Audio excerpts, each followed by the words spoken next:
Quran is not relevant. That the Quran is not talking about my life. It's talking about something that happened a long time ago. The people that I know that talk about the Quran look like they belong 500 years ago. They don't look like modern people. These people, when they speak in a way that nobody else speaks. My friends don't talk like this. My colleagues at work don't talk like this. My professors at school don't talk like this. As a matter of fact, you could be friends with a khatib. And when you're talking to them, they talk to you perfectly normally. But as soon as they get up on the mimbar, they talk differently. They talk like they belong in a different time. And it becomes almost disconnected from you. So the first impression I had of religious conversation, Quran, Sunnah, the whole bit, the whole thing, was that this does not belong in this time. This is some old thing. And this is for people that are old-minded. You cannot have this religion and live in modern times. You cannot combine those two things. It's impossible. That's number one. And as a matter of fact, even in so many lectures that I heard, all they talked about was how bad these times are and how good the old times used to be. That's all they talk about, is these times are very bad and old times were very, very good. And so I say to myself, well, old times are over. So I guess it's bad now, so what's the point? That's the first problem. The second problem I noticed, again, something I noticed in myself, and then I noticed it in now millions of other people, is that this religion and this book is extremely strict, and it's harsh, and it's difficult, and it has rules that are not easy. The rules of this book, the guidelines of this book, that it tells you to do some things that you're not supposed to do, or it forbids you from some things, or it commands you to other things, but its rules are too many, and too heavy, and too difficult, and basically impractical. You can't do it. You just can't do it. If you have to do it, you have to be a very extreme person. You cannot be a normal, happy person and do these rules. As a matter of fact, the more religious you get, the more depressed you get, and the more angry you get, and the more angry you look. So all the religious people I know are really angry people. So I don't want to be like that. So that must be because of this religion.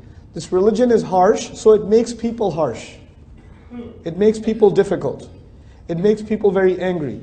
As a matter of fact, in my own life, before I turned to the deen of Allah, I was born a Muslim, but you know how it is.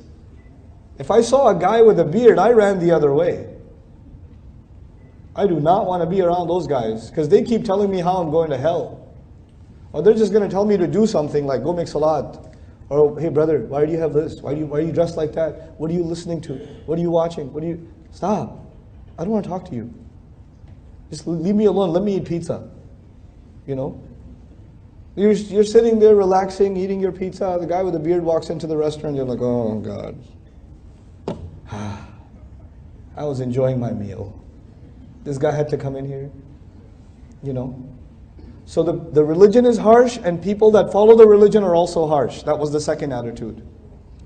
The third attitude was that every time I hear, or at least most of the times when I heard people talk about the deen of Allah, they did not tell me why I should be Muslim.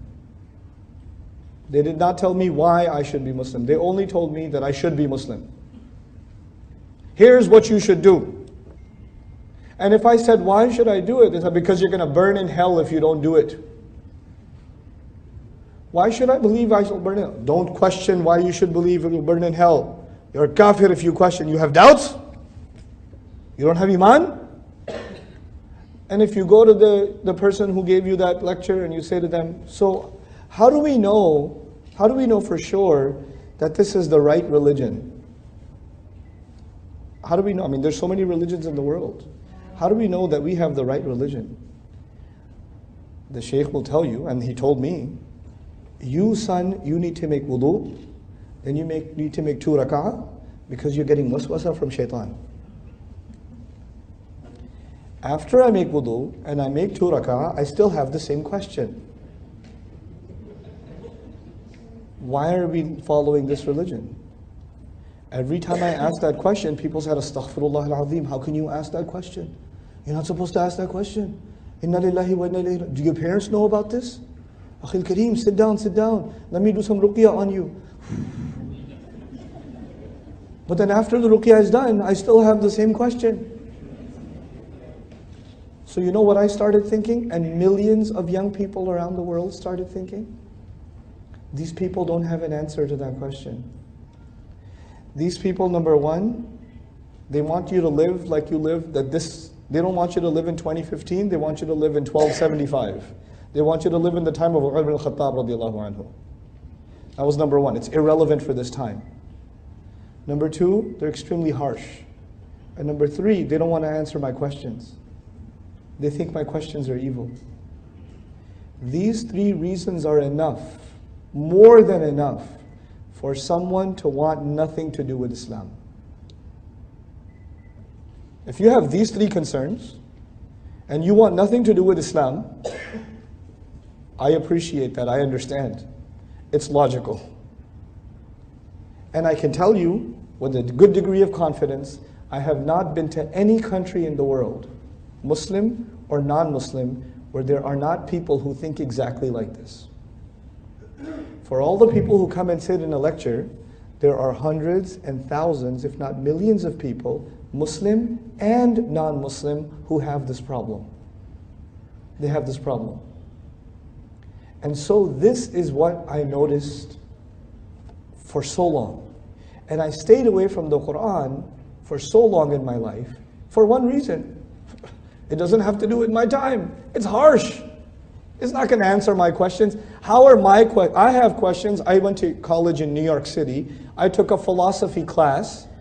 And in philosophy class, and in psychology class, and in anthropology class, when I'm studying Freud, when I'm studying, evolution, when I'm studying, modern European philosophy, how is a book 1400 years ago going to answer my questions? Come on, seriously? It's not going to have answers to my questions, So I have no reason to go to this book. But by the gift of Allah, for no other reason, فَإِنَّ اللَّهَ يَهْدِي مَنْ يَشَاءُ.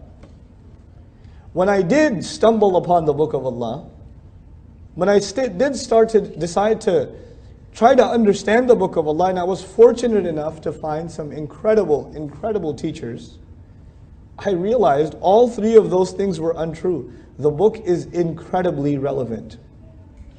The book has answers to my questions and my problems and my personal problems today. Forget about society's problems and the world's problems. That's stage 2 and stage 3. I'm talking stage 1, my personal problems. It has answers.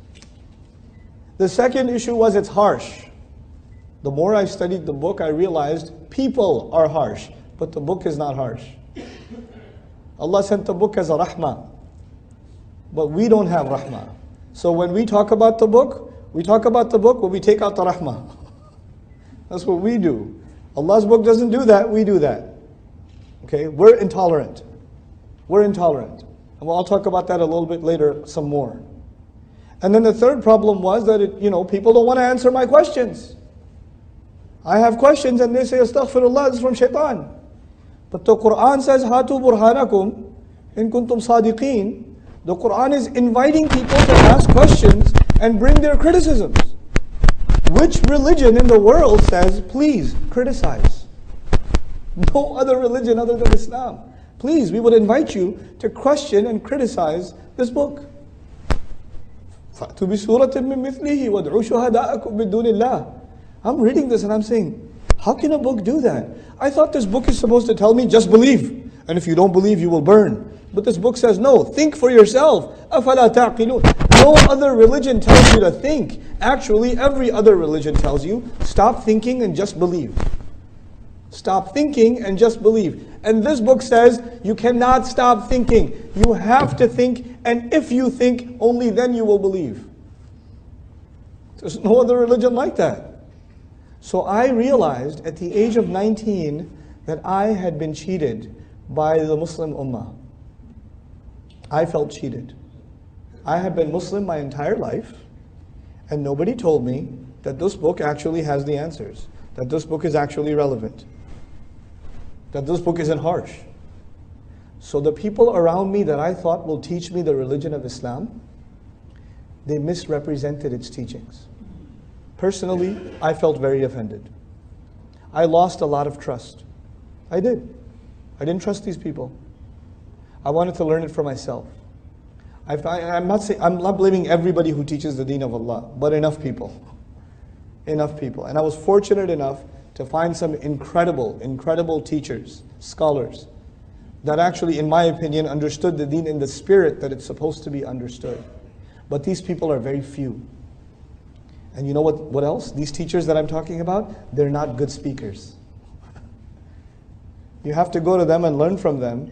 But if I show you a YouTube video of theirs, you'll go to sleep. So you have to go to them. And the people that misrepresented Islam to me, they were very good speakers. They were very good speakers. They're widespread. This is a problem. We keep talking about doing da'wah to non-Muslims. I am here to tell you, the ummah itself is disconnected from the Quran. And actually, a lot of times, when the people are hearing about the Quran, they are hearing a message that is harsh, that is irrelevant, and that does not answer their questions. Even though the Quran answers the questions, the person presenting it doesn't present it that way. And so we are misrepresenting, or let's not say misrepresenting. We are underrepresenting the Book of Allah.